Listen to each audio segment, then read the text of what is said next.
Elektrolit imbalance. Kita buat yang rumit-rumit jadi lebih simpel malam ini ya. Semoga bisa dipahamin. Apa sih elektrolit itu? Elektrolit itu adalah ion sebenarnya. Dia ion yang bermuatan, ada muatan positif dan muatan negatif. Ion ini bisa mengantarkan arus listrik. Kalau dalam kedokteran kita bicara arus listrik, itu berarti kita bicara tentang potensial aksi. Ion itu ada dua, ion positif dan negatif, kation dan anion. Yang berperan banyak pada potensial aksi itu ion yang muatannya positif. Di sini ada natrium, kalium, kalsium, dan magnesium. Nanti kita bahas satu persatu ya. Nah, ini sebagai gambarannya. Ini kita kembali ke ke semester 1. Semester 1, semester 2 ini ya. Ini adalah membran sel. Di membran sel ini terdapat channel, terdapat kanal, terdapat channel. Yang dimana kalau ada neurotransmitter di situ masuk, neurotransmitternya adalah asetilkolin, masuk, maka channel itu akan terbuka dan akan terjadi pergeseran ion, yaitu ada natrium, ada kalium, ada kalsium. Nah itu pergeseran itu mengakibatkan potensial aksi. Kalau ada potensial aksi, kita bicara dua hal, yaitu adanya dipol dan adanya repol. Mungkin teman-teman zaman-zaman dulu lah ini ya, dipol dan repol. Nah, kita lihat di sini. Pada fase dipol, angka 0 ini ya, abstruk ini ya, abstruk.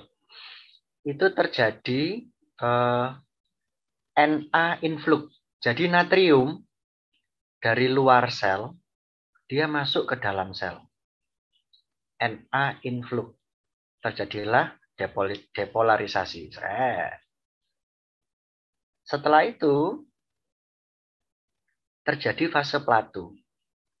Nah, pada fase platu ini yang terjadi adalah kalium keluar. Kalium keluar dari dalam sel menuju luar sel, menuju ekstraseluler.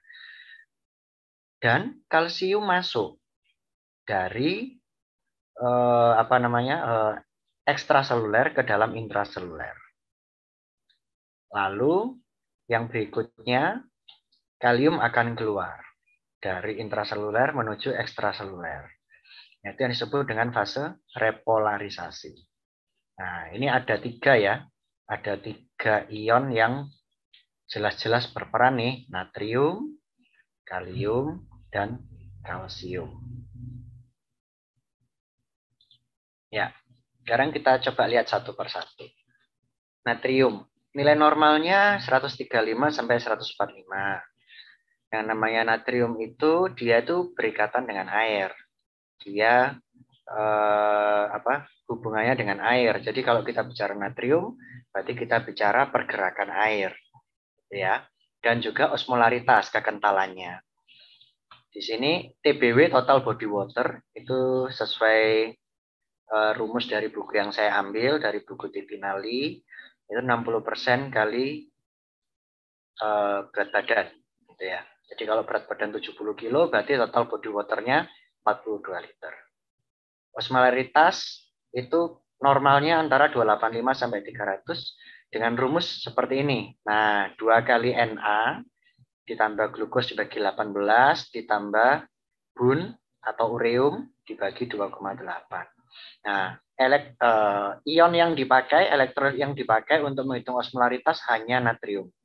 Maka dari itu natrium erat kaitannya dengan air dan osmolaritas. Yuk, kita lihat satu persatu ya. Hiponatremi.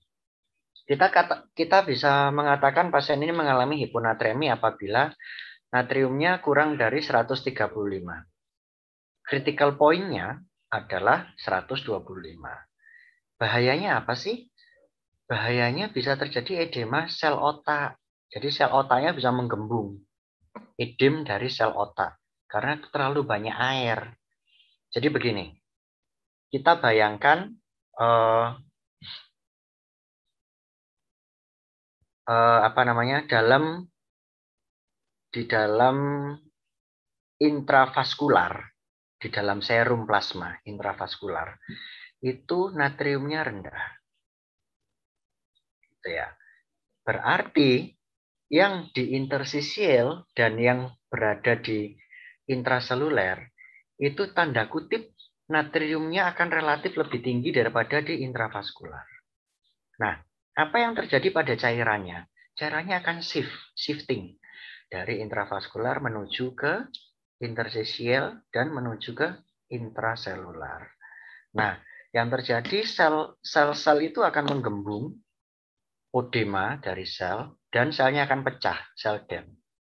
Nah, yang paling bahaya itu terjadi di sel otak. Itu. Maka dari itu hiponatremi yang kita pikirkan, wah jangan-jangan otaknya, gitu. Jangan-jangan TIK-nya, gitu. Yang kita pikirkan seperti itu. Klasifikasinya ada 3. Hipertonik hiponatremi. Jadi hiponatremi tetapi osmolaritasnya tinggi. Itu biasanya kita dapat pada pasien-pasien hiperglikemi. Gampang kan? Tadi kan rumus osmolaritas yang awal tadi. Nah, ini ya, glukos. Ini ya.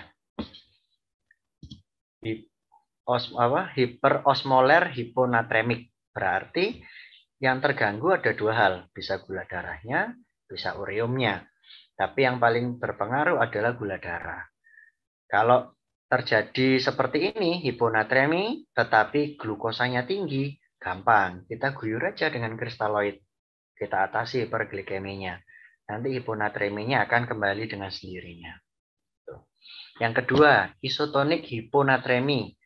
Ini sering terjadi karena hiperlipidemi. Kalau kami di anestesi di ICU, ini sering terjadi karena ventilator, karena ventilasi tekanan positif. Nah, itu sering terjadi. Pseudo hiponatremi. Ini tidak usah diterapi, nanti dia akan kembali sendiri. Hiponatreminya. Lalu yang ketiga, ini yang paling sering kita dapatkan. Hipotonik hiponatremi. Osmolaritasnya rendah, natriumnya juga rendah. Ini diakibatkan karena volume dari ICF, intracellular fluid, itu turun akibat penurunan dari volume extracellular fluid. Nah, diklasifikasikan menjadi 3. Karena hipovolemik, karena euvolemik, dan hipervolemik. Nah, kalau dia hipovolemi, gampang, gitu ya.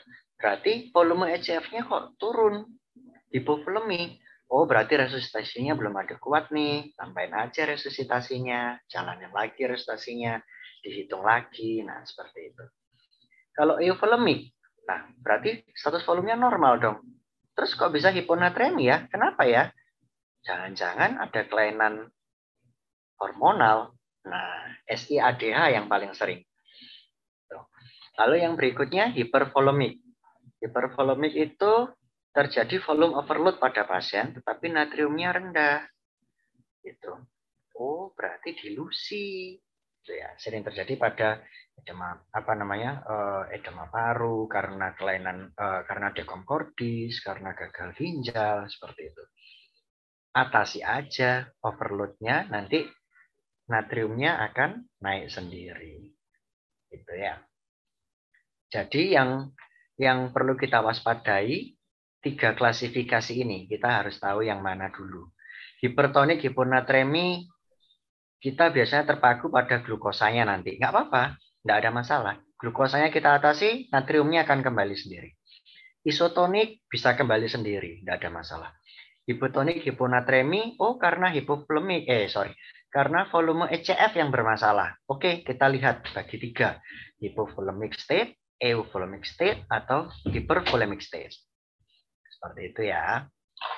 Nah, terapinya ya sesuai klasifikasi.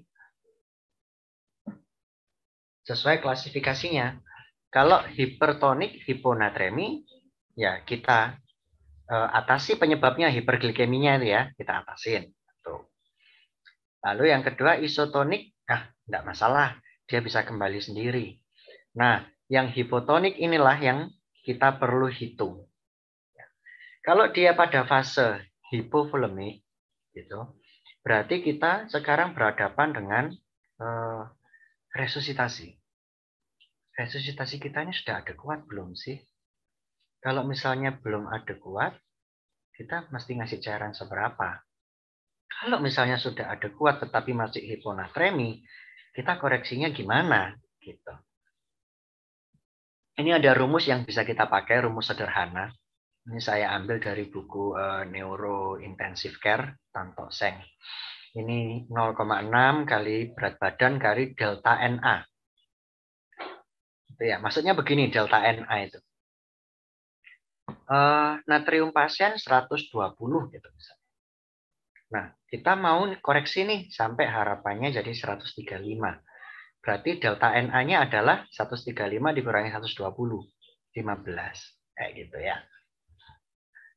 Untuk yang fase euvolemic state, nah ini terbanyak karena SIADH, kita terapi sesuai dengan protokol SIADH, yaitu restriksi cairan. Lalu yang terakhir, hipervolemik, ya kita atasi failure-nya, kita atasi penyebabnya. Kalau cardiac failure, ya volume overload-nya ditarik, terus habis itu kardiaknya pompanya diperbaiki. Kalau renal failure, volume ditarik, dikeluarkan, kalau nggak bisa di HD, kayak gitu ya.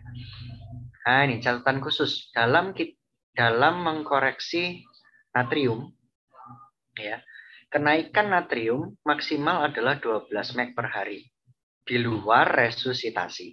Jadi resusitasinya selesaikan dulu.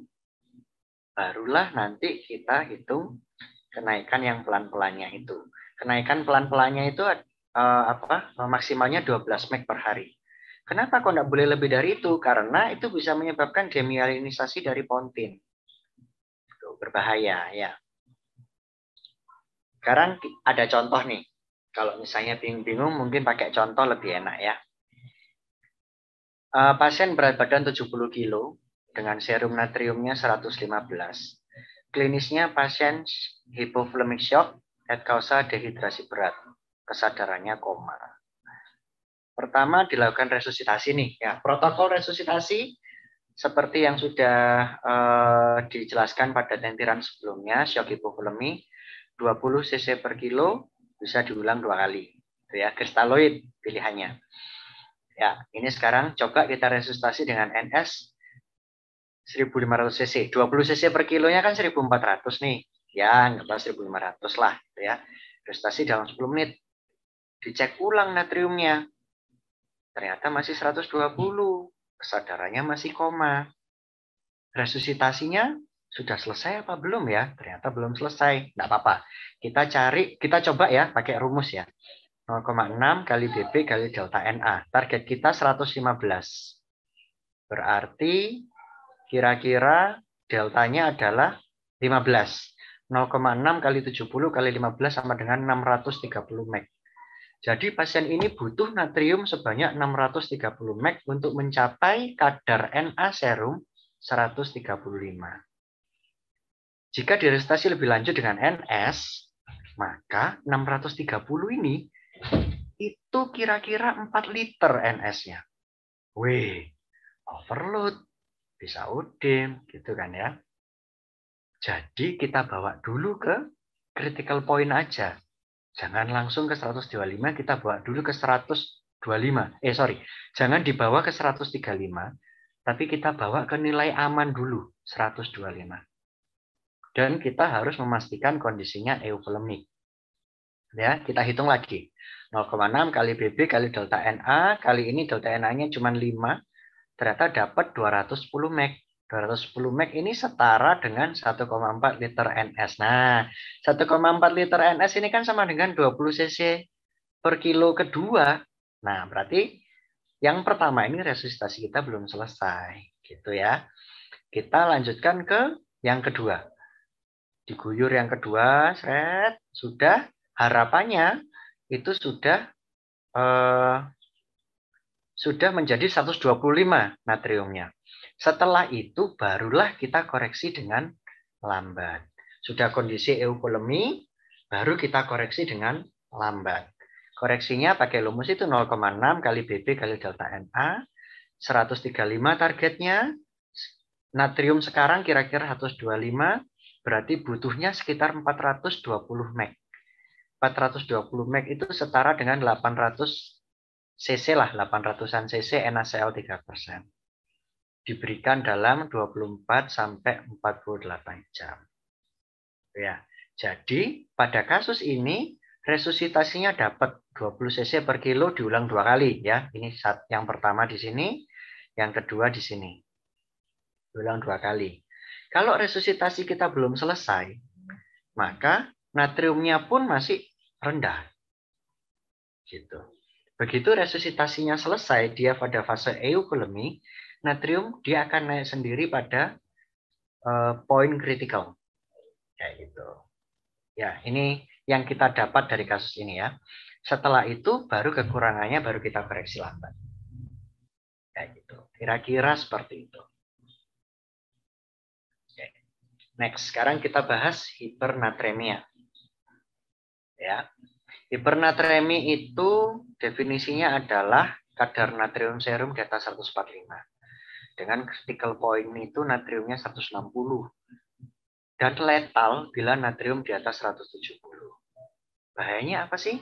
Bahayanya shrinkage. Jadi sel otaknya mengkeret. Tetapi intersisialnya odim.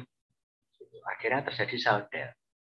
Kenapa kok bisa gitu? Iya, karena natrium di dalam sel, tanda kutip, lebih rendah daripada natrium di luar sel. Jadi cairan selnya itu akan bergeser keluar. Jadi sel otaknya akan shrinkage. Gitu ya.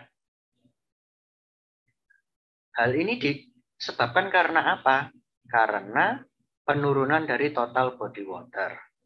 Ini yang sering terjadi pada diabetes insipidus. Ya. Jadi penurunan total body water, jadi natriumnya dalam plasma atau dalam pembuluh darah itu terjadi lebih pekat, ya natriumnya lebih pekat, sehingga osmolaritasnya akan meningkat. Itu yang paling sering adalah diabetes insipidus.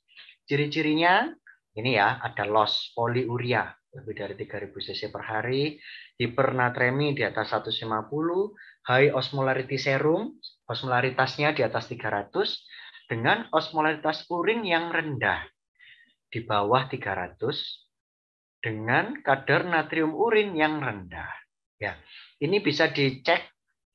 Kalau poliuri kan kita bisa menghitung sendiri ya, kita bisa urin tampung atau pakai kateter bisa. Hipernatremi kita cek darah. Osmolaritas ada rumusnya, kita bisa hitung. Lalu untuk osmolarity urin ini gimana ya? Osmolaritas urin ini jadi begini, urin ditampung 1 kali 24 jam, lalu dibawa ke lab. Ya, dicekkan kadar natrium urin dan osmolaritas urin. Nanti akan keluar angka-angkanya. Jadi gampang aja. Begitu poliuria, hipernatremi, hati-hati, diabetes insipidus. Itu ya yang dipikir. Apa sih terapinya?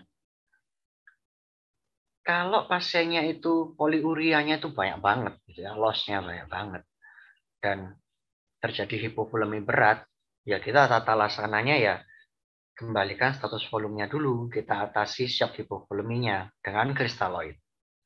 Tetapi kalau dia dalam kondisi hipovolemi ringan atau euvolemik, maka kita gunakan rumus water deficit. Nah, ini rumusnya yang atas ini ya, ideal total body water dikalikan serum natrium normal 145 sama dengan total body water saat ini dikali natrium saat ini. Gitu. Nanti ketemu idealnya ya. Ketemu ideal itu berapa? Setelah itu kita masukkan ke rumus bawahnya. Water deficit adalah idealnya dikurangi total body water yang sekarang. Ya. Nanti ada contohnya di belakang. Rute untuk rehidrasinya, volume replacement-nya yang paling disukai adalah per oral. Kalau pasiennya sadar, mengeluh haus, kita berikan minum per oral. Karena yang masuk itu murni water. Tetapi kalau pasiennya tidak sadar, maka yang kita berikan bisa cairan intravena yang mengandung kadar natrium yang rendah. Contohnya, 1/4 NS atau setengah NS. Rehidrasinya lambat, diberikan dalam 2-3 hari. Kita lihat contohnya ya. Pasien berat badan 70 kilo dengan kadar natrium 160. Pasien tidak sadar post trauma kepala dengan status euvolemi. Oke. Sekarang kita masukkan ke rumus. Ideal total body water dikali 145 sama dengan total body water saat ini 0,6 kali berat badan kalikan natrium saat ini. Ya. Ketemunya ideal total body water adalah 46 liter. Berarti defisitnya adalah 46 dikurangi 42 saat ini. Saat ini kan nih 0,6 kali 70 kan 42. Berarti pasien ini natriumnya sampai tinggi karena dia ada defisit 4 liter. Kita harus ganti nih 4 liter. Tetapi hati-hati karena dia status euvolemi. Jadi gantinya pelan-pelan. 4 liter kita habiskan dalam 2 hari deh. Aduh, 2.000 per liter. Belum maintenance-nya juga 2.000 per liter. Wah, overload ini. Oke, kita jadikan 3 hari. Gitu. Jadikan 3 hari, 1.300 cc per hari. Kita tambahkan dengan cairan maintenance-nya. 30 cc per kilo per hari, jadi kira-kira 2.000 lah. Ya. Cairan yang dipilih boleh D5,5, D5/4, silahkan aja. Jadi nanti tulisan kita di status pasien adalah infus D5,5 NS 3.500, 2.100 ditambah 1.400 kira-kira ya, per 24 jam. Selama 3 hari, cek elektrolit ulang pada hari keempat. Monitoring tanda-tanda overload cairan. Seperti itu. Kira-kira seperti ini. Nah, ini saya buatkan khusus buat teman-teman. Ini adalah rangkuman. Jadi, pasien dengan kelainan urin, poliuria, atau oligouria, dengan kelainan natrium, bisa rendah ataupun tinggi, itu saya rangkum jadi satu. Ini ada 3 DD-nya.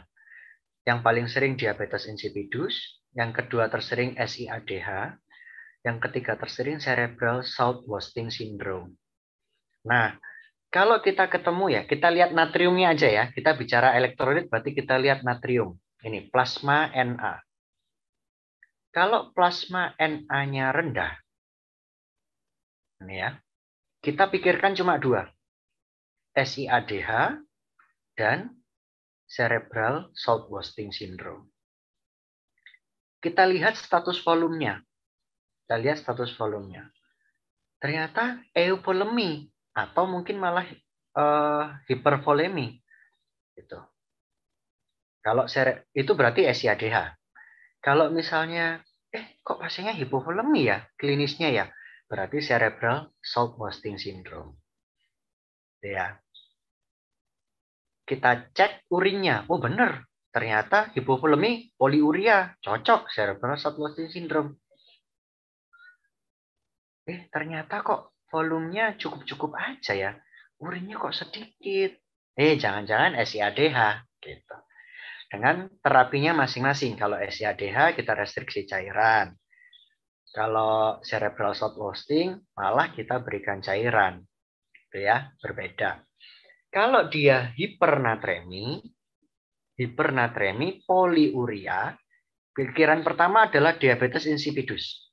Langsung diabetes insipidus. Oh iya, hipernatremi poliuria, diabetes insipidus. Ternyata poliuria nih, tapi hipernatreminya masih belum terlalu tinggi lah. Nah, masih natriumnya masih belum terlalu naik lah. Oh, masih belum bisa ya kita diagnosa diabetes insipidus. Hari kedua, hari itu juga kita cekkan osmolaritas. Begitu osmolaritasnya tinggi, maka dia diabetes insipidus. Kalau osmolaritasnya rendah, maka dia cerebral salt wasting syndrome. Jadi poin yang harus dipegang adalah 4. Urinnya, status volumenya, osmolaritasnya, dan kadar natriumnya. Kalau 4 ini sudah kepegang, maka kita bisa mendiagnosa, mendede 3 hal ini. Yang paling sering kita dapatkan secara klinis ya. Dengan terapinya masing-masing. Nanti bisa dibaca masing-masing dalam textbook.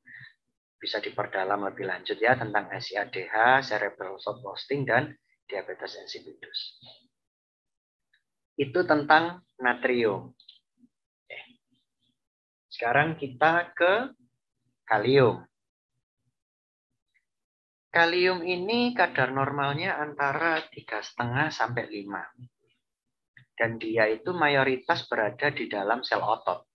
Jadi kalau ada gangguan di kalium, berarti yang manifestasinya paling jelas itu di sel otot. Bisa sel otot luri, misalnya general weakness, sel otot luri. Bisa di sel otot polos, misalnya usus, ileus. Atau di sel otot jantung, cardiac muscle arrhythmia. Ya, kita lihat satu persatu ya. Hipokalemi. Nah, dikatakan hipokalemi kalau kaliumnya itu di bawah 3,5. Critical point-nya adalah 2,5. Etiologinya adalah karena shifting yang berlebihan dari luar masuk ke dalam. Biasanya karena alkalosis, itu paling banyak tuh alkalosis. Atau karena loss, jadi kalium loss. Bisa karena pasiennya GEA, karena muntah-muntah, atau mungkin penggunaan furosemid juga bisa. Kaliumnya loss. Hipokalemia ini mempengaruhi repolarisasi dari semua sistem.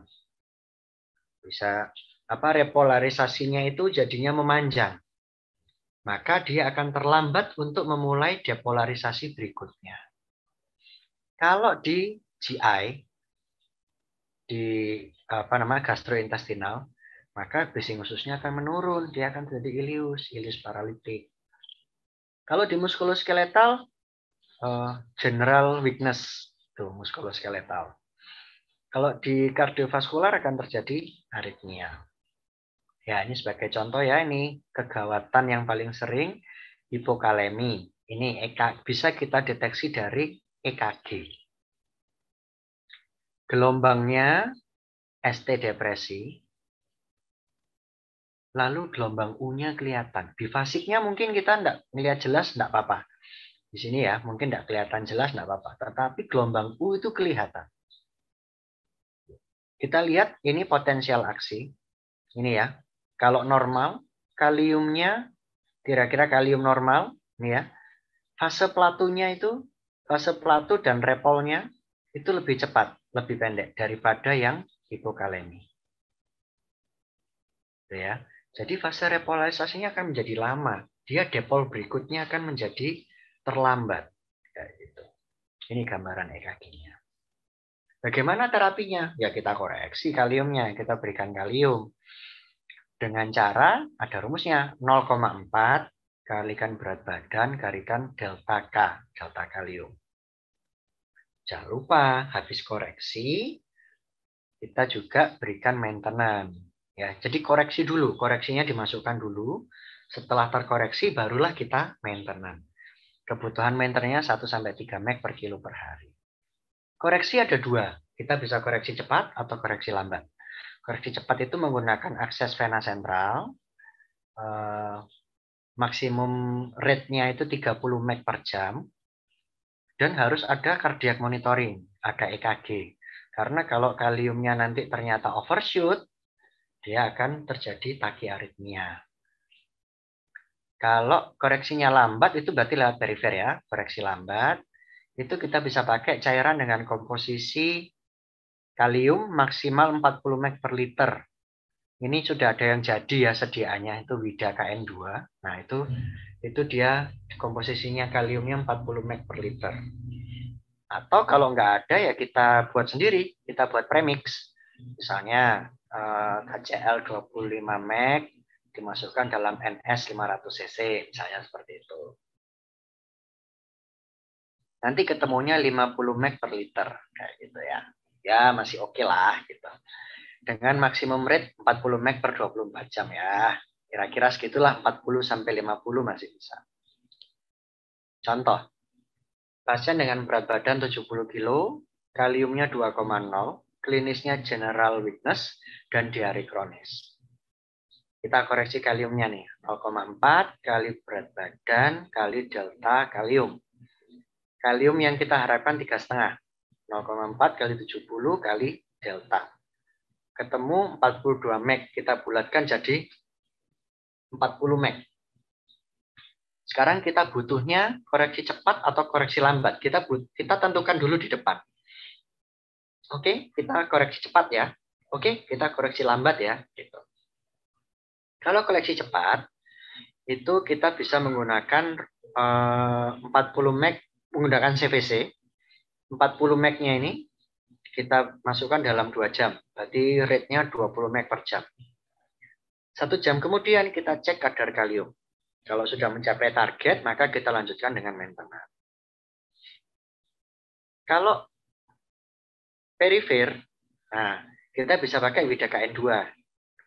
1000 cc per 24 jam. Karena WIDA-KN2 ini isinya 40 mg per liter.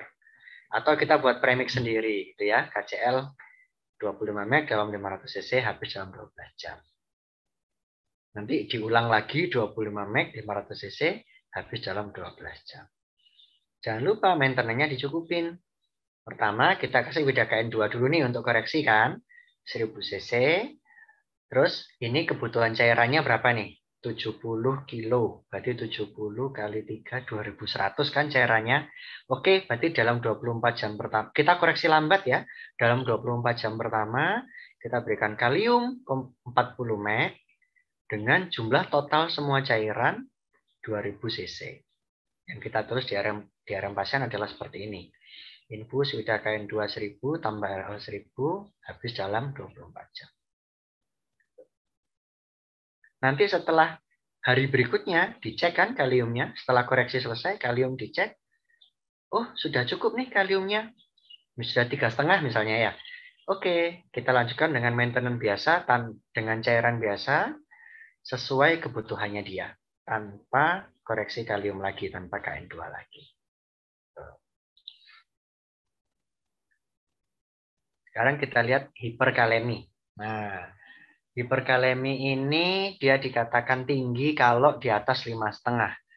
Critical point-nya 6, kalium di atas 6, itu sudah mulai menimbulkan gejala. Dan dikatakan letal kalau kaliumnya di atas 7. Kok bisa terjadi hiperkalemi sih di dalam plasma? Ya, karena kalium yang berada di dalam sel, dia shifting keluar karena asidosis. Atau mungkin karena kesulitan pembuangan kalium, karena pembuangan kalium lewat ginjal ya, lewat urin, karena CKD. Oke.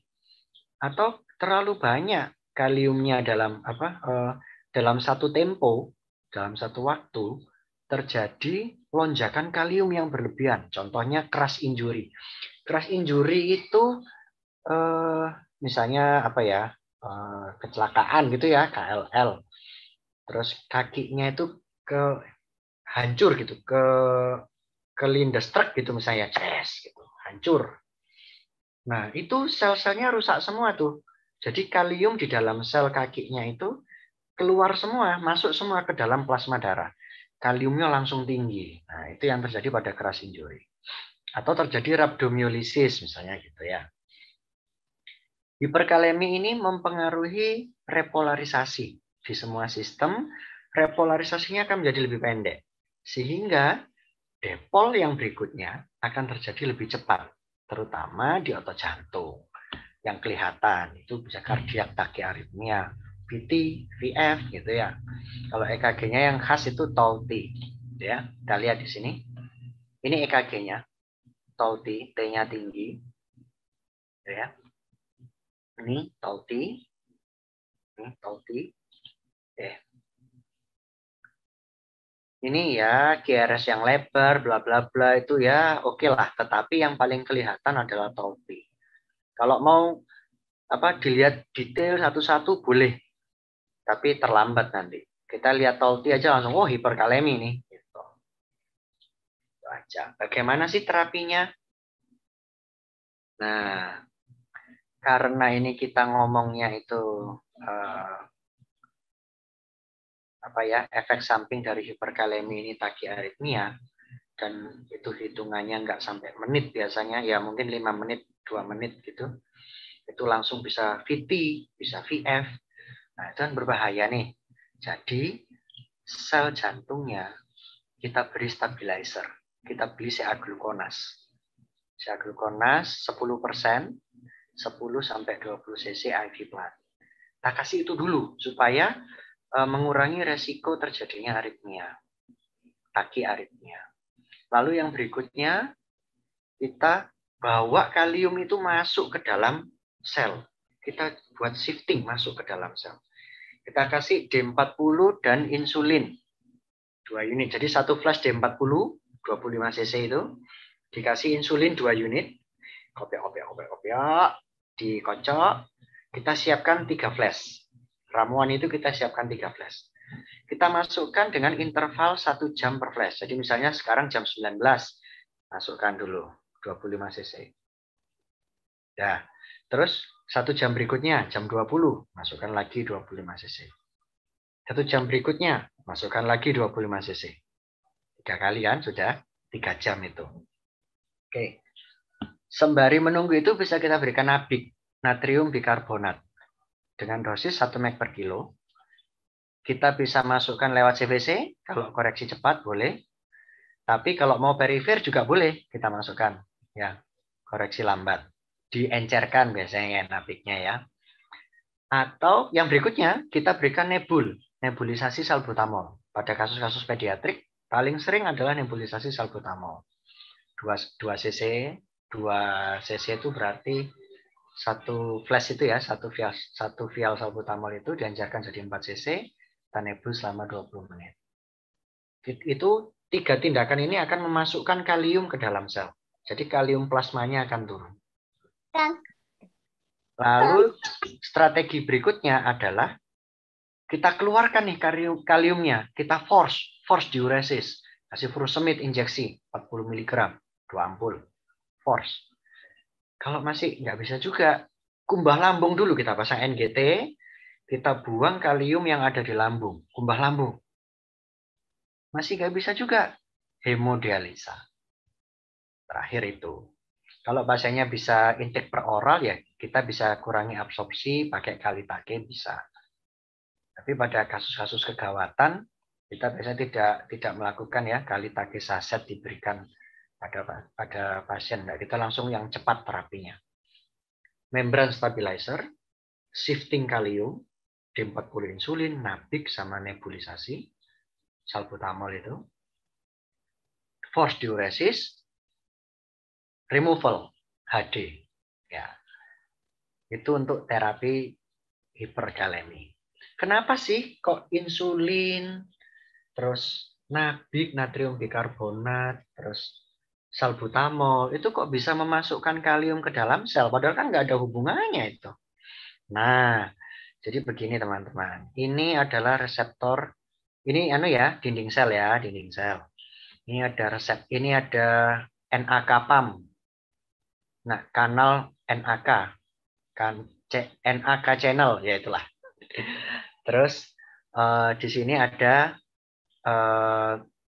GLUT4. GLUT4 itu untuk memasukkan glukosa ke dalam sel. Glukosa nempel sama insulin nempel di sini di GLUT4, glukosa akan masuk. Gitu ya. Insulin nabik dengan salbutamol, dia bisa membuat kalium masuk dalam sel. Dengan cara kerjanya, insulin adalah mengenhance memasuknya memaksa kalium masuk. Nah, itu. Dia bisa membuat kalium masuk lebih cepat. Kalau nabik dengan salbutamol dengan beta 2 agonis, dia membuat natrium keluar lebih cepat. Bedanya itu. Kalau insulin, dia membuat kalium masuk lebih cepat. Tetapi kalau nabik sama salbutamol, beta-2 agonis, dia membuat natrium keluar lebih cepat. Kalau natrium keluar kan otomatis kaliumnya masuk. Gitu. Ya, gambarannya seperti ini. Contoh, ya contohnya crash injury. Pasien berat badan 70 kilo dengan crash injury tangan, pelvis, femur, kruris kiri. Ya ini kayaknya kedempet sama mobil ini. Mobilnya lagi mundur, terus kedempet gitu ya. Dia kegencet sama tembok, di antara tembok dan mobil. Dilakukan operasi situ. Post-op didapatkan urinnya kemerahan dengan kadar kalium 6,9. Dengan analisa gas darah, BGA, blood gas analisisnya asidosis metabolik. Yang kita lakukan adalah membran stabilizer dulu. CA glukonas 10 cc IV pelan.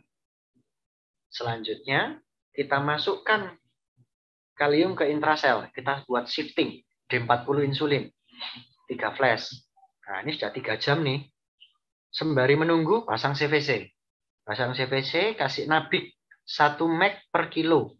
Kalau berat badannya 70, berarti kan 70 mg. Kayaknya agak sulit ya. 1 flash nabik itu 25 cc, 25 mg. Ya, kita buat 75 mg lah. 1 mg per ya masih dapat lah gitu ya. Kita berikan dalam 3 jam via CVC. Force diuresis kita keluarkan pakai furosemid. Pasang NGT, kumbah lambung. Jam keempat, begitu D40 insulin sudah 3 jam selesai, nabik selesai juga 3 jam. Jam keempat kita cekkan elektrolitnya. Kalau kaliumnya masih di atas 6, maka HD. HD-nya bukan karena overload, bukan, tapi karena life saving untuk mengeluarkan kaliumnya. Gitu. Nah, yang banyak kasusnya adalah natrium dan kalium. Karena yang efeknya langsung kelihatan adalah dua itu. Kalau natrium itu pada otak, kalau yang kalium itu banyak-banyaknya itu pada jantung. Itu yang life saving. Ini saya kasih bonus, saya bahas juga tentang kalsium dan magnesium. Ya, ini yang stabilizernya lah, gitu ya. Kita bahas kalsium dulu. Kalsium itu normalnya 8,5 sampai 10,5 di dalam serum. Ada yang pakai satuan milimol, oke lah. Antara 1 sampai 1,3. Atau mungkin pakai ion. Boleh antara 2 sampai 2,5. 2,1 sampai 2,6. Ya. Kalsium pada intravaskular itu terikat pada plasma protein, dalam hal ini albumin. Jadi pada pasien-pasien hipoalbumin otomatis kalsiumnya akan rendah. Gitu. Jadi kalau kita ngecek nih, kita cek elektrolit plus kalsium, cek albumin, ternyata albuminnya 1,9. Wah, rendah sekali albuminnya. Terus kalsiumnya juga rendah. Kalsiumnya misalnya 0,9 atau 0,8 gitu milimol per liter. Wah, kok kalsiumnya rendah? Kita koreksi dulu kalsiumnya. Tunggu. Kalau hipoalbumin, maka kalsiumnya juga akan rendah karena dia terikat pada albumin. Jadi, kalau kayak gitu jangan terburu-buru dikoreksi. Harus dihitung dulu corrected kalsiumnya berapa. Itu ada rumusnya sendiri, biasanya nanti analisnya yang menghitungkan. Otomatis langsung dihitung. Kalsium ini berperan dalam memulai fase plato dan mempertahankan fase tersebut. Jadi, kalau hipokalsemia, jadi fase plato ini akan terlambat mulai dan memendek. Jadi dia akan lebih cepat mengalami repolarisasi dan lebih mudah mengalami depolarisasi selanjutnya. Gitu. Pada kasus-kasus hipokalsemi ya, kalsium serum 28 atau di bawah 1 milimol per liter, Contohnya yang paling sering adalah hipoparatiroid. Pasien-pasien post operasi, ini sudah diambil nih tiroidnya gitu. Itu biasanya kalau nggak aware ya, itu kelenjar paratiroidnya ikut terangkat. Yang terjadi adalah hipoparatiroid. Sehingga klinisnya hipokalsemia. Neural membran akan lebih permeabel terhadap Na, terhadap natrium. Jadi dia lebih mudah tereksitasi atau terdepol. Jadi klinisnya itu seperti tetani. Bukan tetani ya. Klinisnya itu begini, rangsangan sedikit aja akan membuat dia tereksitasi berulang. Ya, kalau tetani kan kejang nih. Ini bukan kejang, tetapi dia menjadi tereksitasi berulang. Contoh yang jelas adalah Cofdexine dan Trusocycline. Nanti ada di belakang gambarnya ya. Relaksasi dari miokard terhambat. Terjadi prolong dari QT interval. Bagaimana terapinya? Kasih seaglukonas. Seaglukonas 10% 10 cc dalam 10 menit. Jangan cepat-cepat masukkan seaglukonasnya karena dia akan membuat vasokonstriksi hebat. Dia akan membuat iskemia miokard. Pelan-pelan aja masukkannya 10 menit ya. Nah, inilah Trusocycline sama Cofdexine. Trusocycline ini paling sering kita dapat carpopedal. Ini ya. Jadi carpopedal spasme gitu ya. Tangannya bentuknya seperti ini. Ini dengan rangsangan yang sedikit aja. Jadi ini rangsangan dikasih tensi ya. Kita tensi, kita dengarkan sistolnya berapa. Misalnya sistolnya 120. Kita kasih tensinya 150 gitu ya. 150 ditutup, dipertahankan. Dia akan keluar reaksi seperti ini. Carpopedal. Hipokalsemia ini. Hati-hati. Atau ibu-ibu hamil biasanya. Itu fisiologis. Hipokalsemia pada ibu hamil. Juga keluar seperti ini. Sama. Atau yang kedua Cofdexine. Cofdexine itu ini. Di sini ada nervus facialis di sini ya. Nervus facialis di sini kan cabangnya 5 gini. Nah, yang diketuk itu yang ada yang di pusatnya sebelum bercabang. Diketuk gini, dia akan merot ke arah ketukan. Nah, jadi facial muscle-nya itu terjadi spasma. Gitu. Nah, itu namanya Cofdexine. Salah satu aja dari dua hal ini ada, kita harus curiga hipokalsemia. Ini gambaran EKG-nya juga hipokalsemia prolong dari QT. Kebalikannya kalau hiperkalsemia dia memendek. Ya. Nih, hiperkalsemia. Hiperkalsemia itu kalau CA serumnya di atas 10,5 atau di atas 1,3. Etiologinya karena hiperparatiroid primer atau karena malignansi. Kalsium yang tinggi itu berbahaya untuk tulang. Dia malah osteolisis. Sama berbahaya untuk ginjal. Dia bisa buntu di ginjal. Terjadi kalsiumnya bisa membentuk batu. Ya. Terapinya adalah dilusi. Kita guyur aja dengan kristaloid, nanti kalsiumnya akan turun sendiri. Nah, magnesium. Magnesium ini jarang sekali ya kita periksakan. Jadi pada kondisi di IGD atau di vaskes tingkat 1, magnesium ini sering dilupakan. Karena memang reagennya ya yang tidak ada gitu. Kadar normal dari magnesium itu 1,5 sampai 2,5. Dikatakan hipo. Dikatakan hipo itu apabila dia berada di bawah 1,5. Klinisnya aritmia. Ya, aritmia, QRS-nya lebar-lebar, terus prolong dari QT interval. Bisa memicu ventricle tachycardia. Ventricle tachycardia-nya spesifik torsa de Poa. Kita berikan terapinya adalah magnesium sulfat. Magnesium sulfat ada 2 sediaan. 20% sama 40%. Ya, kita cuma butuh 2 gram diberikan dalam 1 jam. Hati-hati dihitung ya. MgSO4-nya dihitung. Ada yang 20%, ada yang 40%. Dihitung gram-gramannya.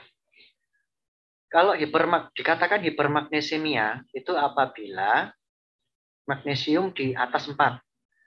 Magnesium di atas 4 ini sudah mulai menimbulkan gejala yang paling ringan, yaitu hilangnya refleks otot.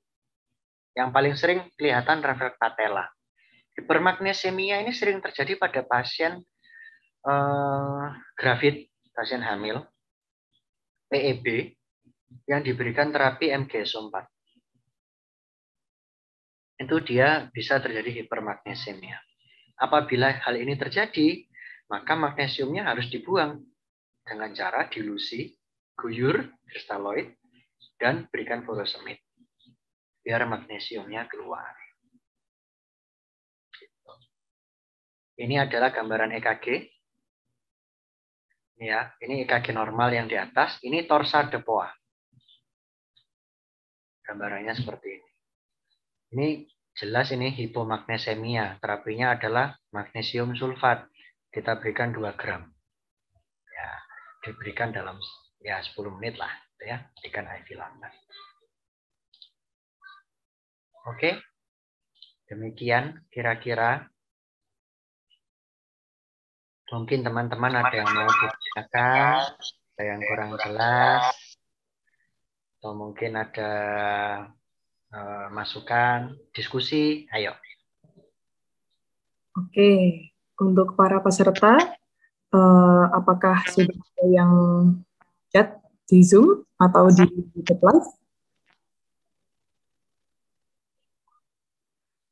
Oh iya dok, untuk yang kalium tadi, kan memang ada 2 ya, koreksi cepat maupun koreksi lambat.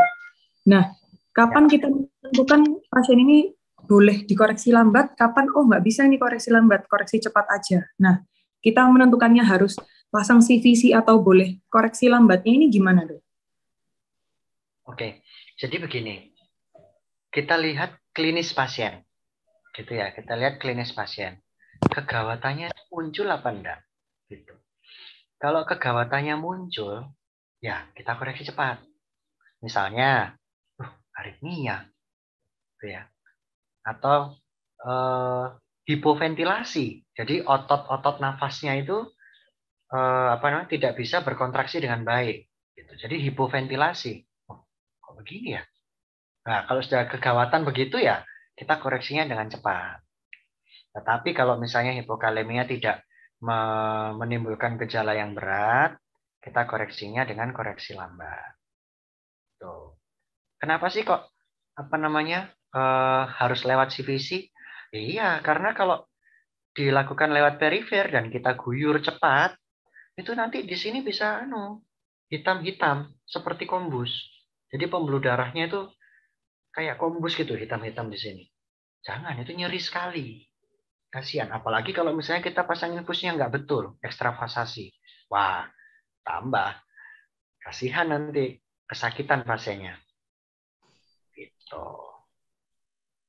Oke, ini ada pertanyaan yang masuk dari YouTube Live ini dok. Dari Dr. Nadine Indira. Selamat malam dokter, saya Nadine dari Bali. Mohon izin bertanya, pada pasien hipokalemi, pemberian Widakain dan premix apakah harus dalam 24 jam dan 12 jam atau ada rumus hitungan waktunya, dok? Idealnya tiap berapa jam kita melakukan pemeriksaan elektrolit ulang? Terima kasih, dokter. Oke. Ya, jadi di buku Titinali ini yang saya baca, itu tidak ada satuan waktunya. Yang diberikan itu keterangannya 40 meg maksimal ya, maksimal 40 meg per hari. Kalau lewat perifer. Maksimal 40 meg per hari. Jadi kalau berarti kita bisa cerna ya, 40 meg per hari itu berarti kita bisa bagi 20 meg dalam 12 jam pertama, 20 meg sisanya kita bisa berikan dalam 12 jam berikutnya. Kalau perifer ya. Kalau kita berikan cepat-cepat, kasihan pasiennya. Sini bisa kombus. Gitu. Kalau misalnya kita butuh koreksi cepat tapi nggak punya CVC, ya oke lah kita berikan dalam 12 jam. Gitu ya, misalnya kita oplos NS 500 cc, kita berikan KCL 50 meg gitu ya. 50 meg kita berikan dalam 12 jam gitu. Tapi harus dimonitoring tangannya sama pasiennya mengeluh nyeri apa enggak. Kalau mengeluh nyeri di tangan, ya jangan dilanjutkan karena nanti nggak akan efektif itu. Yang ada dia malah berontak lah, infusnya terlepas lah segala macam. Atau mungkin menghitam tangannya, kombus. Nanti cari infus lagi, cari jalur lagi. Wah, malah repot. Gitu ya. Jadi patokannya adalah satu gejala klinis. Kalau ada gejala klinis yang mengancam nyawa, jawabannya adalah koreksi cepat. Kalau tidak mengancam nyawa, koreksi lambat. Koreksi lambatnya tidak ada patokan jam, tetapi yang ada adalah dosis maksimal.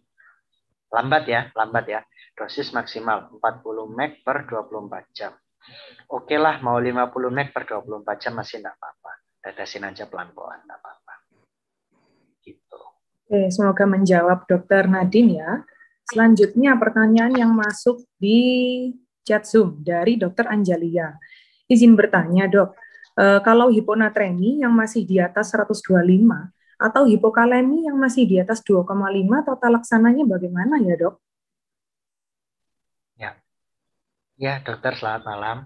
Jadi begini, kalau hiponatremi, kita lihat gejala klinis ya, dok ya. Kita lihat gejala klinis.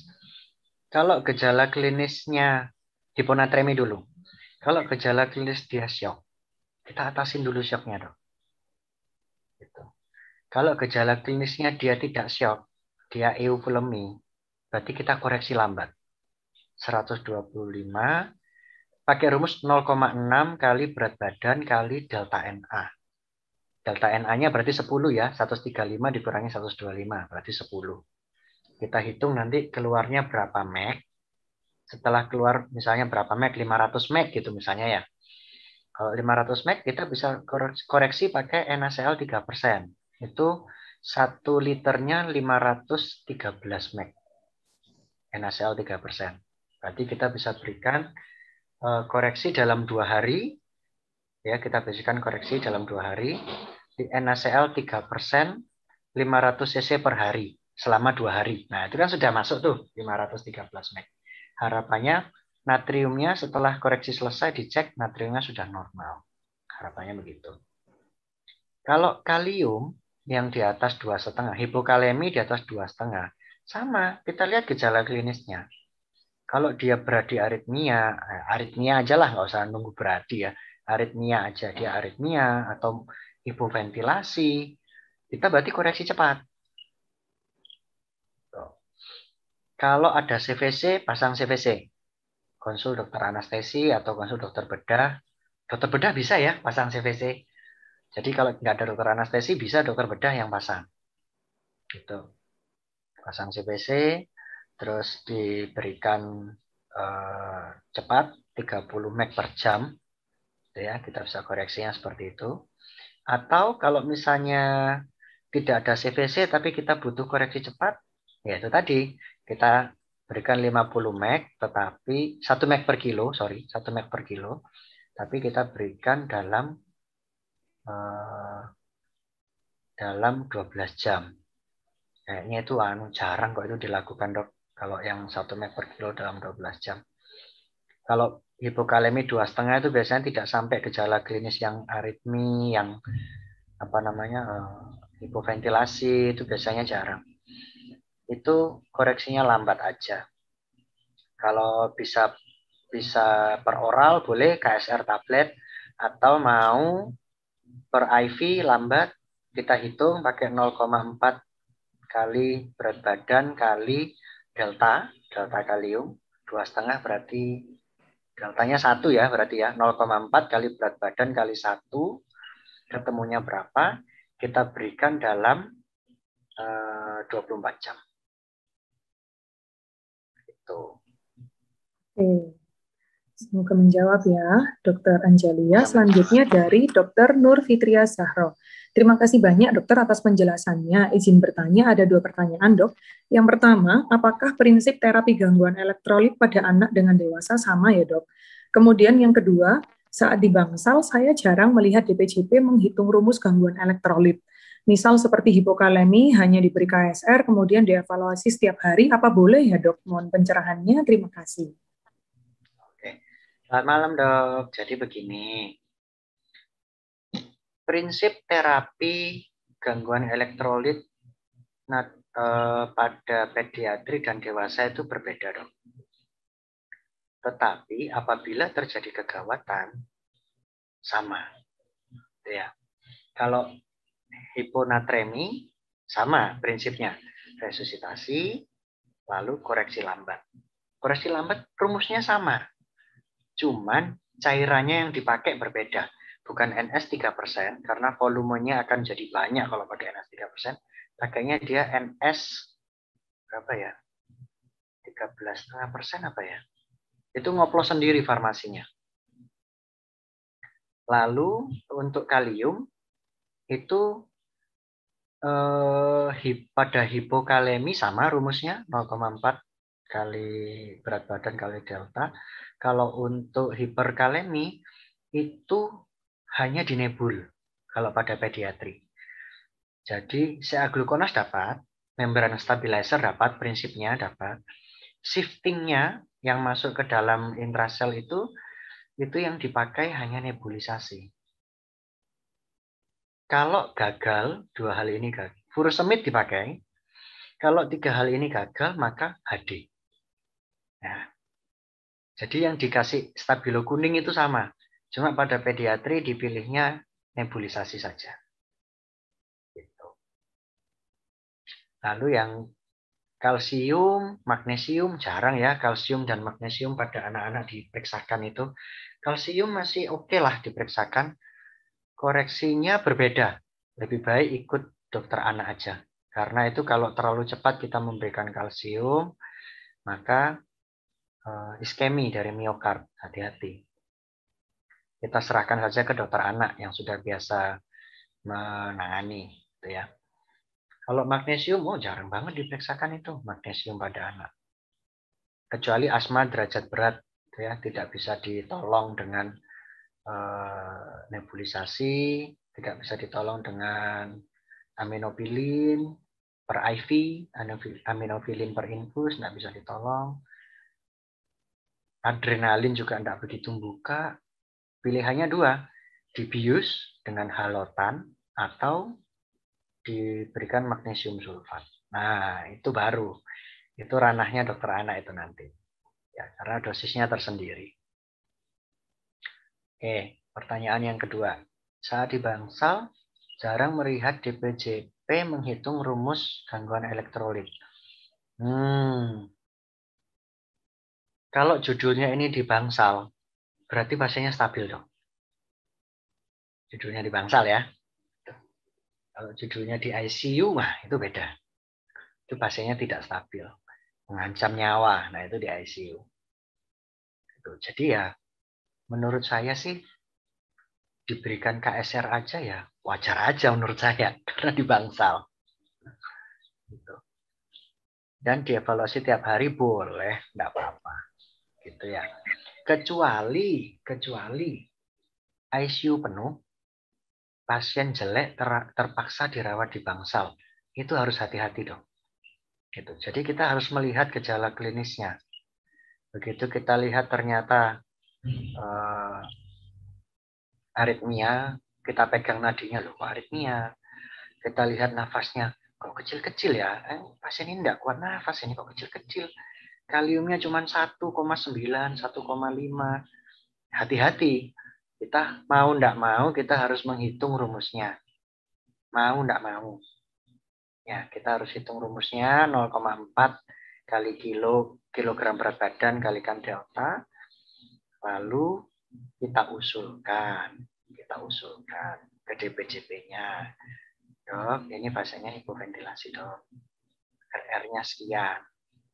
Terus Nadi saya pegang aritmia, saya EKG, gambaran EKG-nya seperti ini aritmianya. Kaliumnya sekian. Ada tempat enggak ya dok ya untuk koreksi KCL?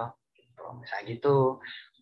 Nanti dia akan ngomong, oh iya kasihkan KCL sekian. Gitu. Tidak apa-apa, yang penting kita tahu dulu. Kita sebagai dokter umum, kita tahu kegawatannya, kita bisa menghitungnya, koreksinya kita tahu jumlahnya butuh berapa. Nanti kita serahkan kembali ke DPJP. Kalau sudah di bangsal, kalau masih di IGD, itu tanggung jawab kita loh. Tanggung jawab kita dokter umum loh. Kita koreksi loh itu. Itu ya dok ya. Oke, selanjutnya dari YouTube Live dok, dari Dr. William Bahagia. Selamat malam dok, izin bertanya mengenai hubungan hipokalsemia dengan fase plato, apakah memanjang atau memendek? Hipokalsemi dok, pertanyaannya. Kalau hipokalsemia itu malah prolong QT. Jadi repolarisasinya memanjang. Prolong dia. Coba kita lihat ya di slide-nya ya.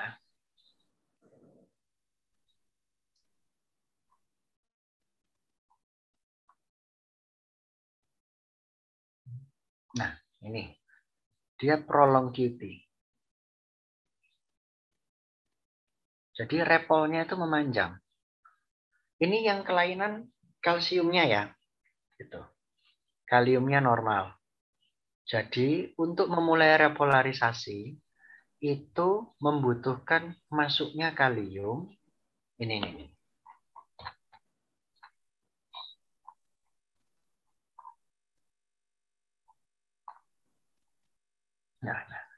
Nah, untuk memulai repolarisasi, ini ya repolarisasi, itu membutuhkan keluarnya kalium dan masuknya kalsium. Begitu kalium keluar, seret kalsium masuk, seret repol. Kalium sudah habis, kalsiumnya masuk terus. Waduh. Gitu ya. Kalium keluar, kalsium masuk, batu. Kaliumnya habis, kaliumnya habis, kalsiumnya kalsiumnya habis, kaliumnya tetap keluar terus, dia akan jadi repol. Kalau dia hipokalsemia di serumnya hipokalsemia, berarti di luarnya hipokalsemia, maka ini dia akan memanjang. Kita lihat sini.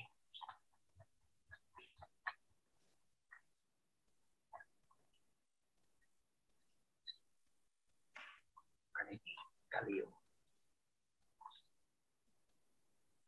Ya. Ini dia.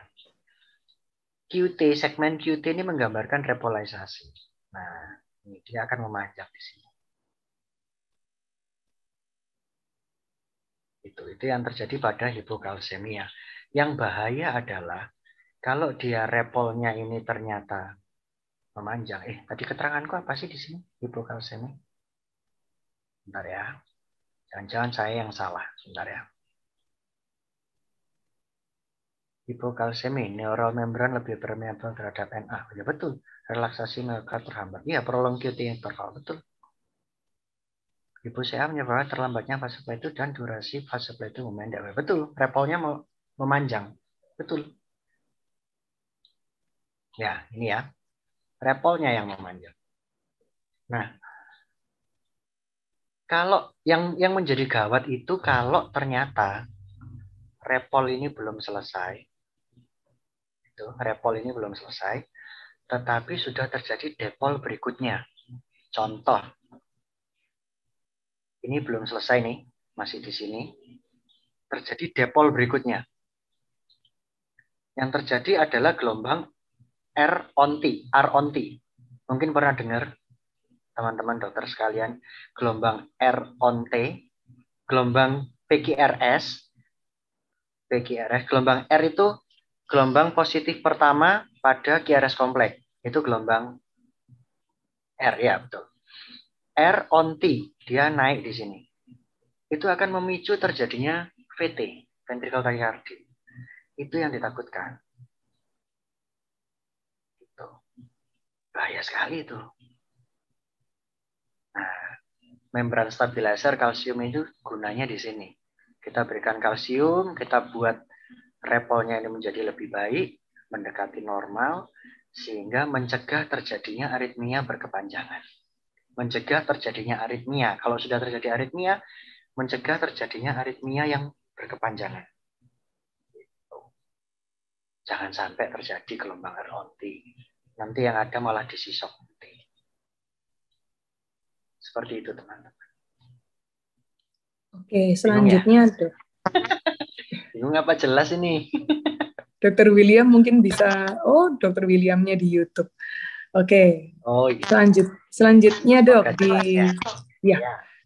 Di pertanyaan Zoom dari Dr. Elizabeth Salim. Selamat malam, Dok. Saya Elizabeth dari Bali. Izin bertanya, bila pasien dengan beberapa jenis kelainan elektrolit, apakah koreksinya bisa kita kerjakan bersamaan atau satu persatu? Bila satu persatu, pertimbangannya yang mana yang dikoreksi lebih dulu, Dok? Terima kasih. Terima kasih pertanyaannya, Dok. Jadi begini, kita bisa mengkoreksi bersamaan kalau IV lainnya ada banyak. Misalnya satu kita kasih natrium, sebelah kanan, sebelah kiri kita kasih kalium. Boleh, silahkan. Kayaknya jarang ya kita lakukan ya. Kalau saya pribadi, karena saya bekerja sebagai anestesi, di ruang emergensi, di OK dan di ICU, saya lihat mana yang lebih emergensi gejala klinisnya. Gitu. Misal nih, diare akut, dehidrasi berat, shock hipovolemi. Karena diare, kaliumnya loss. Tetapi karena shock hipovolemi, natriumnya juga rendah. Yang mana yang didulukan? Mau koreksi natriumnya atau koreksi kaliumnya? Gitu ya. Karena judulnya diarenya menyebabkan shock. Jadi shocknya dulu saya atasi. Saya kasih kristaloid, terserah. NS, NR, Ringer asetat, boleh. Mau sampai terapi koloid pun tidak masalah. Ya, pokoknya protokolnya dijalankan dulu shock hipovolemi. Setelah itu karena dia diare akut, diarenya banyak, yang dikoreksi adalah kalium. Natriumnya nanti dulu. Saya begitu. Saya melihat gejala klinisnya yang mana yang lebih berat. Kalau misalnya dia sampai koma, sampai penurunan kesadaran, seperti contoh kasus tadi ya, maka yang saya koreksi adalah bersamaan saya pasang CVC. Nah, itulah keuntungannya sebagai anestesi ya, ahli emergensi. Jadi saya pasang CVC. Setelah CVC dipasang, saya punya 3 jalur. 3 jalur infus. 3-nya. Satu bisa saya pakai untuk natrium, yang satu bisa saya pakai untuk kalium. Yang satunya tetes maintenance biasa. Atau nutrisi kalau perlu silahkan. Albumin misalnya, bisa. Gitu. Jadi kita lihat-lihat yang mana yang lebih gawat. Kenapa sih pasien ini dibawa ke IGD misalnya? Oh, diare, dehidrasi, shock. Oh ya, atasi shocknya. Kalau diare, kaliumnya loss, kita berikan kalium. Sudah. Nanti setelah itu kita evaluasi. Shock teratasi, kita ambillah darahnya. Bagaimana profil elektrolitnya? Natriumnya sudah kembali belum? Kaliumnya sudah kembali belum? Kita masih butuh koreksi cepat atau enggak? Kira-kira seperti itu, Dok. Berarti amannya kalau misal pasien-pasien datang ke IGD, kira-kira dari triasenya masuk P1, berarti lebih aman langsung pasang double IV line aja berarti ya, Dok ya? Boleh, silahkan. Enggak apa-apa. Boleh, enggak apa-apa. Iya, ya. Selanjutnya dari Dr. Ihsan Fahri. Selamat malam, Dok. Saya Ihsan Fahri, mohon izin bertanya. Untuk jumlah ion kalium, seperti yang jenengan sebutkan tadi itu, mayoritas ada di sel otot, bukan di plasma. Nah, sekiranya apabila ada kasus di mana ada perubahan plasma K yang kontradiktif dengan jumlah total kalium di tubuh, pertimbangan terapinya seperti apa kira-kira? Contohnya seperti yang saya baca pada kasus KAD, di mana plasma K-nya naik, tapi total kaliumnya turun. Terima kasih, Dok. Semoga sehat selalu. Monggo dijawab, Dok. Ya, terima kasih, Dok. Berat pertanyaannya. Ya, gini, Dok.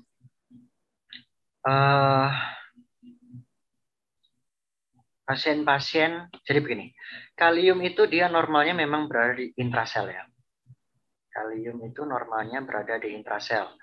Makanya kalium yang terukur dalam darah atau dalam plasma itu rendah, 3,5 sampai 5. Kalau misalnya ada kasus di mana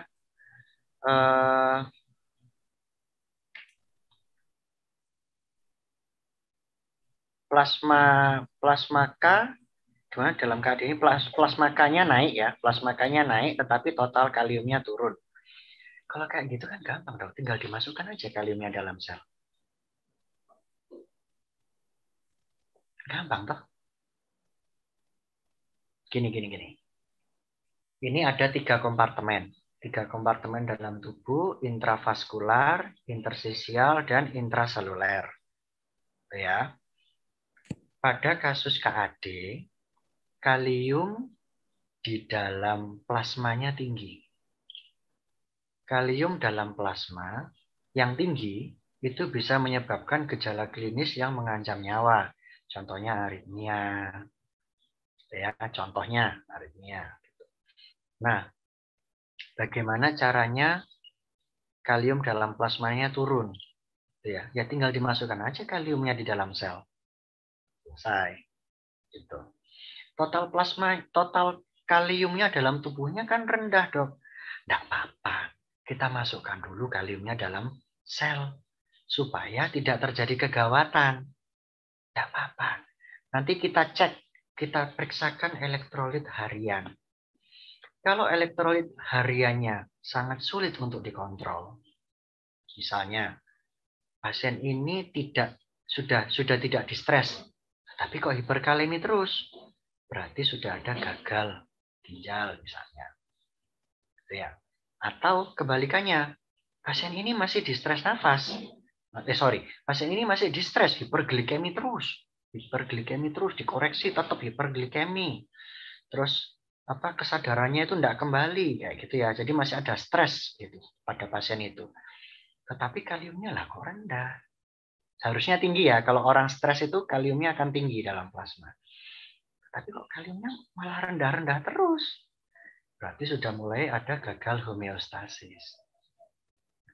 Itu adalah salah satu sistem organ, gitu ya. Jadi kalau bukan sistem organ ya, salah satu fungsi dari sistem organ, gitu. Jadi kalau sudah mulai ada diskrepansi seperti itu, berarti pasien ini sudah mengalami MOF, multiple organ failure. MODS, multiple organ dysfunction syndrome. Nah itu ya, sudah mulai ke situ. Arah-arahnya jelek nih, kayak gitu. Cuman dokter nggak usah bingung. Yang penting yang kita pertahankan adalah plasma yang adalah kalium yang di plasma. Kita buat kaliumnya menjadi normal, yang di plasma ya. Kita bawa kaliumnya masuk dalam sel. Nah, itu aja dulu. Supaya kegawatannya tidak terjadi. Pada KAD itu ada 3 patognomonis. 3 patognomonis. Dia asidosis, dia hiperglikemi, sama dia ketonnya tinggi sekali. Ya, keton tinggi sekali dalam urin, dalam darah. Nah, 3 patognomonis ini kalau dibiarkan rusak ginjalnya dong. Dia stres terus. Hiperkalemi. Jadi yang harus diatasi adalah atasi asidosisnya, atasi hiperglikeminya, guyur cairan sama masukkan gula ini ke dalam sel pakai insulin. Otomatis kalium akan masuk sendiri. Tenang aja. Kalau sudah berkepanjangan, maka kaliumnya akan naik dalam plasma. Ini yang berbahaya. Kalau kita dapat seperti ini, segera masukkan kalium dalam sel. Segera. Kalau tidak bisa juga terpaksa HD. Itu dok, nggak usah bingung dok. Yang penting yang di dalam plasma kita lihat. Ya. Oke, kepada Dokter Ihsan Fahri semoga menjawab ya. Selanjutnya dari Dokter Korla. Selamat malam dok, izin bertanya pada koreksi hiponatremi, cara menghitung 210 mg setara dengan 1,4 liter NS itu gimana ya dok? Oh, ya. Oke dok. Gini dok. Kita mesti hafal ya. Kita mesti hafal. NS itu kandungan natriumnya 154 mg per liter. RL itu 130 mg per liter. Ringer asetat 131 mg per liter. Itu harus hafal dong. Misalnya setengah NS, D5 setengah NS. Oh berarti 77 mg per liter. Gitu. Itu harus hafal. Jadi kalau NS itu seliternya 154. Gitu ya. Kalau kita butuh 210 mg, matematika sederhana. Ketemunya nanti 1400 cc. 1,4. Gini. 210 dibagi N sama dengan 154 dibagi 1. N-nya sama dengan 210 kali 1 dibagi 154. Ketemunya 1,4. Kita buka kalkulator. 210 bagi 154. 1,3666. Kira-kira 1,4. Gitu. Nggak usah bingung dok, matematika sederhana itu. Asal kita menghafal, asal kita hafal komposisi dari cairan yang akan kita gunakan. Gitu. Oke, selanjutnya pertanyaan dari YouTube atas nama Dr. Niza Amalia. Selamat malam dok, izin bertanya, bagaimana hiponatremi yang delusi yang biasa terjadi pada pasien sirosis hati, perlukah dikoreksi sementara pasien dalam kondisi asites? Ya, begini dok. Selamat malam ya dok sebelumnya. Jadi begini dok. Pada pasien-pasien dengan sirosis hati, itu fungsi dari livernya sudah terganggu. Salah satunya adalah produksi albuminnya. Itu sudah tidak bisa diproduksi lagi dalam tubuh, jelek. Sehingga klinis yang kalau kita lewat stase IPD ya, stase interna, sirosis hepatis itu selalu dihitung rasio albumin globulin. Rasio albumin globulin apa globulin albumin gitu. Itu nanti terbalik dia rasionya. Albuminnya akan lebih rendah daripada globulin. Itu menentukan derajat severitas dari sirosis hepatis.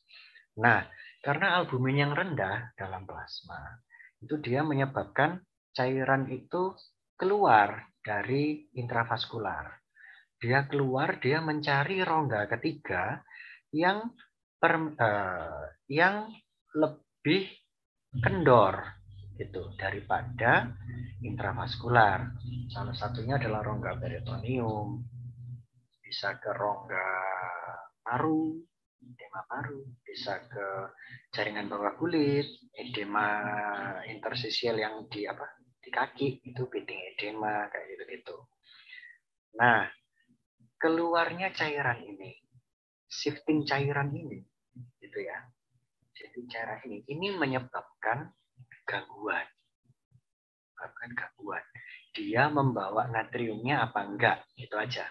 Kalau natriumnya dibawa, ikut keluar, ikut ke rongga ketiga, maka yang terjadi pada pasien adalah hipotonis, hiponatremi. Tapi kalau natriumnya tidak dibawa, maka yang terjadi malah hipernatremi. Seperti itu. Tadi yang ditanyakan apa dok?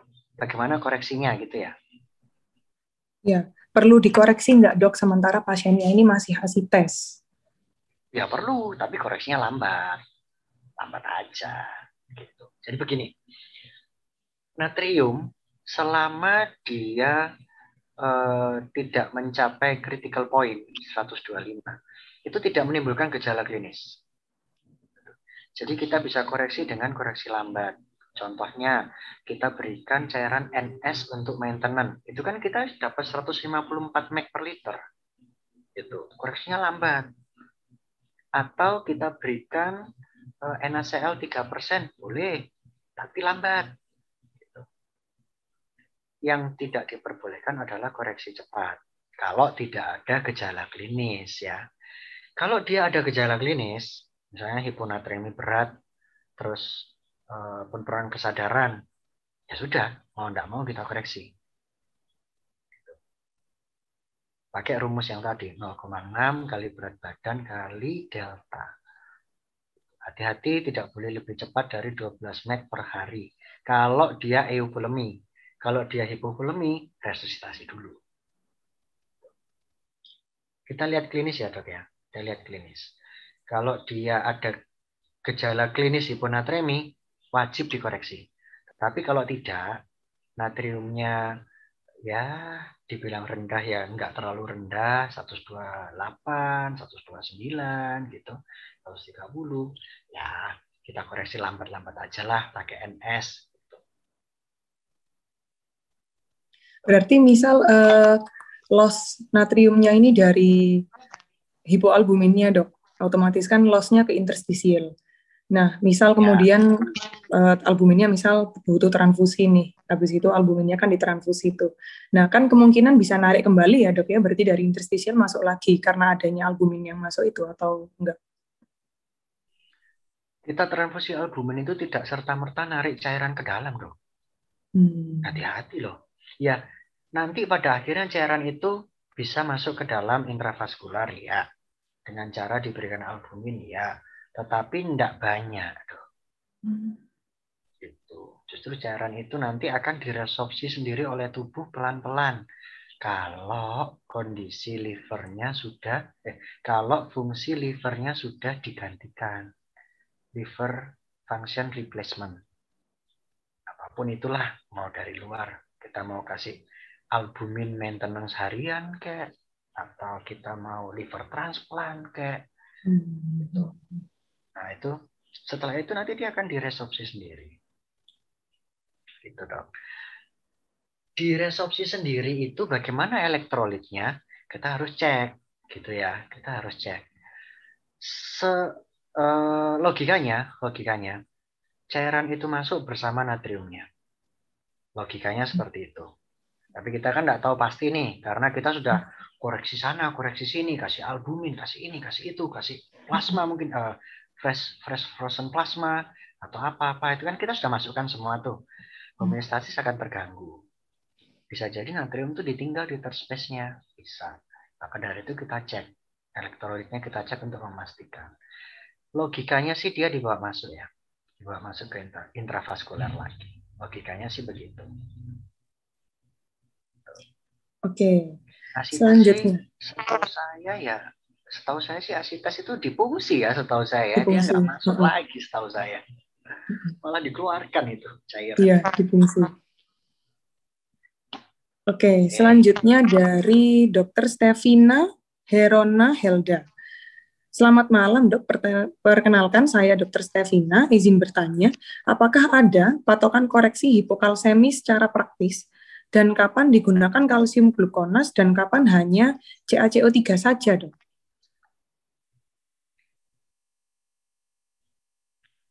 Panduannya dari buku Titinali yang saya baca itu langsung dua agent itu sih. CaHCO3 atau CaCO3. Nah, dosisnya juga dicantumkan di Titinali sama 10 cc per 10 menit. 10 sampai 20 cc per 10 menit. Ya, lambat itulah tulisannya itu lambat. Nah, kalau gram-gramnya enggak ada dong.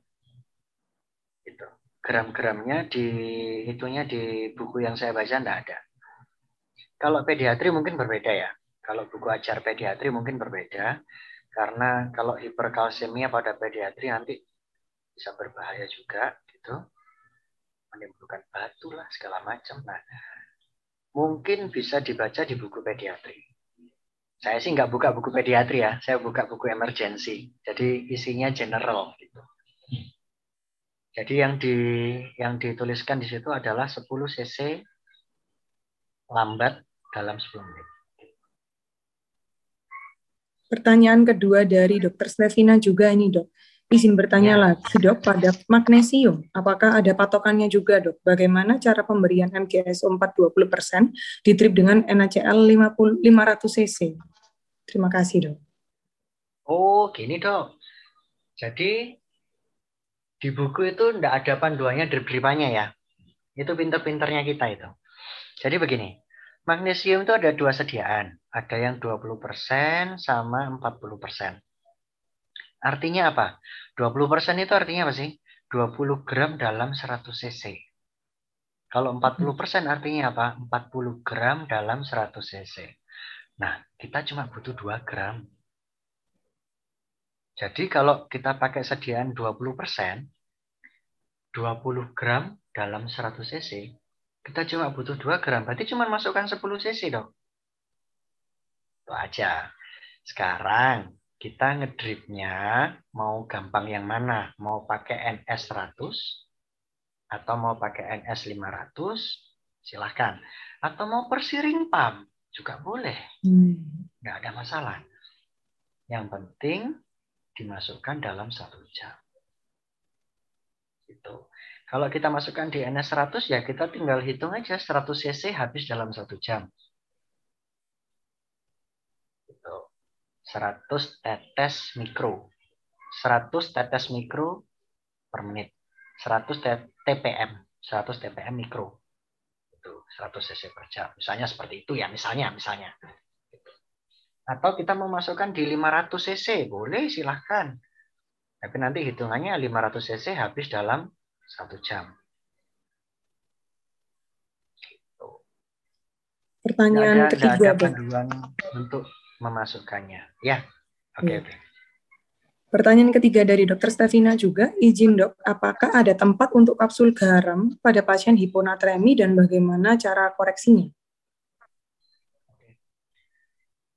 Kapsul garam itu masuknya lewat NGT ya dok? Gitu. Lewat NGT atau lewat peroral. Intinya peroral lah, kita masukkan lewat lambung. Pada pasien-pasien yang saya tangani, pasien-pasien yang saya hadapi di ruang intensif dan di emergensi, saya lebih mudah.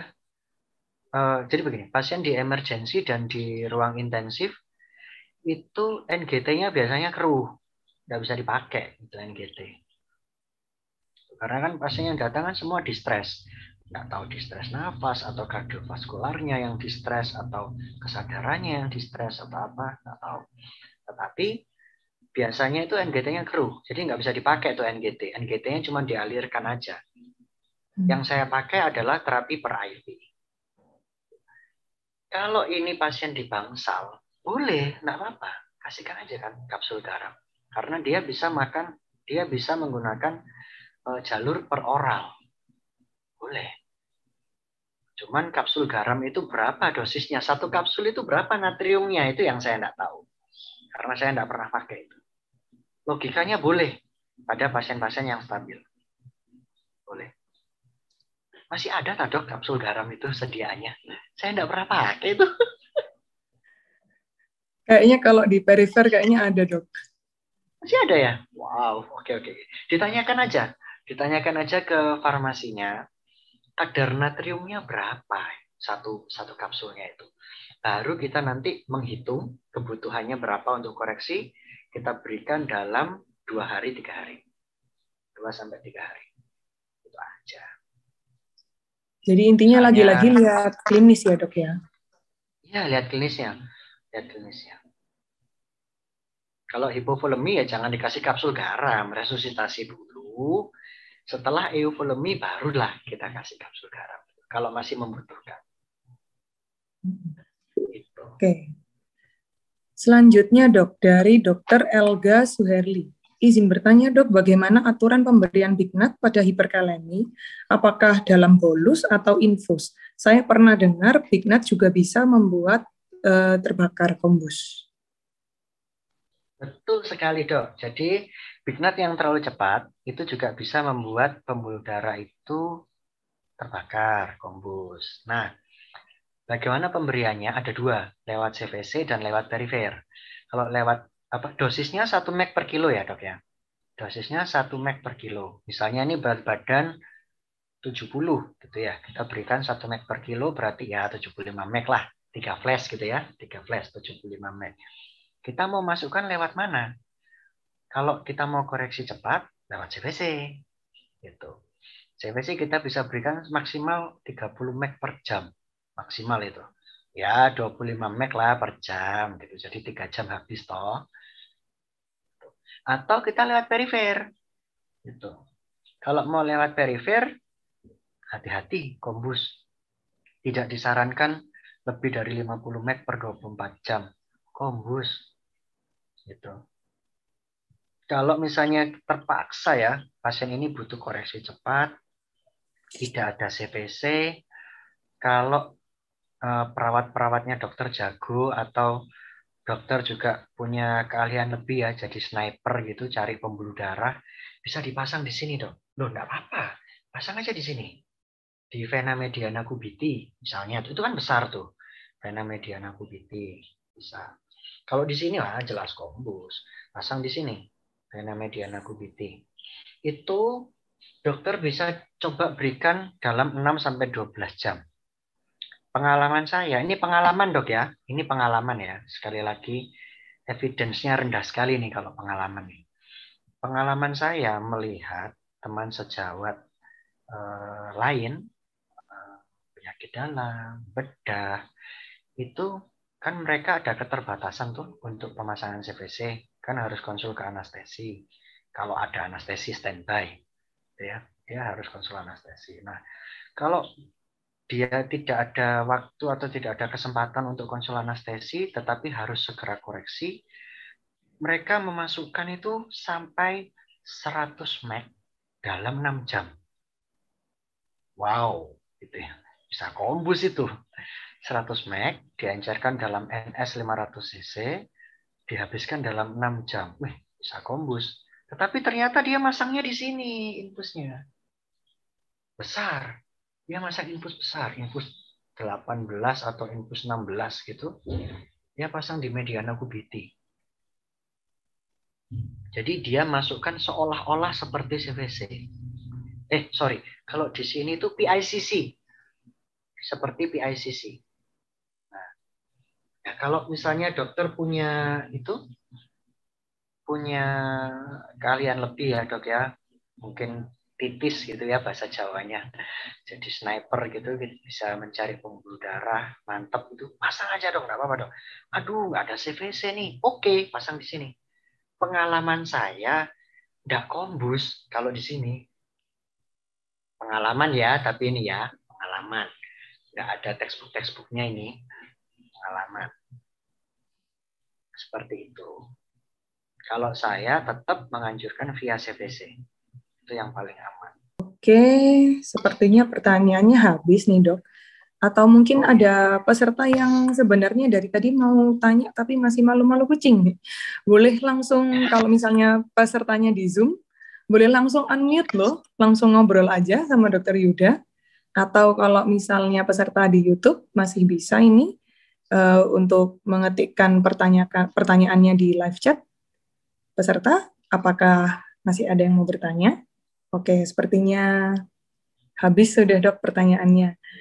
Ya, semoga para peserta bisa paham dan bisa diaplikasikan dalam kehidupan praktek kita sehari-hari dan semoga bermanfaat juga dalam pekerjaan kita selanjutnya.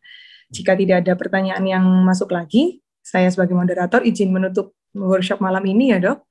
Ya, terima kasih banyak Dr. Yuda atas ilmunya, atas waktunya. Semoga sehat selalu. Semoga nanti ke depannya masih bisa menjadi pembicara di Internaisan. Ya, terima kasih banyak peserta sekalian. Terima kasih banyak Dr. Yuda. Saya izin untuk menutup room Zoom ini malam hari ini. Terima kasih dok.